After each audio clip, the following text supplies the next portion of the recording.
আপনাদের মাঝে বক্তব্য রাখবেন বাংলাদেশ ছাত্রলীগের কেন্দ্রীয় সংসদের সহসভাপতি ফুয়াদ হাসান। ফুয়াদ হাসান আপনাদের সামনে বক্তব্য রাখবেন। বিসমিল্লাহির রহমানির রহিম।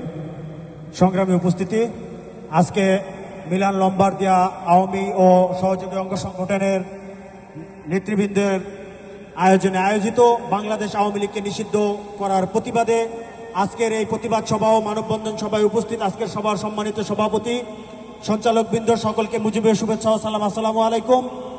আমি 1 মিনিটের মধ্যে বক্তব্য শেষ করে দিচ্ছি, কারণ আজকে এখানে দূর দূরান্ত থেকে বিভিন্ন আওয়ামী লীগের নেতৃবৃন্দ এসেছেন অনেক কষ্ট করে। শুধু একটা কথাই বলতে চাই, যেই বাংলাদেশ আওয়ামী লীগ বাংলাদেশের জন্ম দিয়েছে, যেই বাংলাদেশ আওয়ামী লীগ বাংলাদেশ নামক রাষ্ট্রের জন্মদাতা, সেই বাংলাদেশ আওয়ামী লীগকে নিষেধাজ্ঞা দেওয়ার বা নিষিদ্ধ করার ক্ষমতা বাংলাদেশের কোনো অঙ্গ সংগঠনের নাই।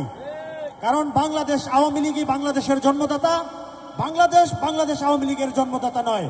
সো এই অবৈধ সরকারের নিষেধাজ্ঞা আমরা মানি না, মানব না। আমরা জননেত্রী দেশরত্ন শেখ হাসিনার সঙ্গে ছিলাম, আছি, থাকবো। সকলকে ধন্যবাদ। জয় বাংলা, জয় বঙ্গবন্ধু।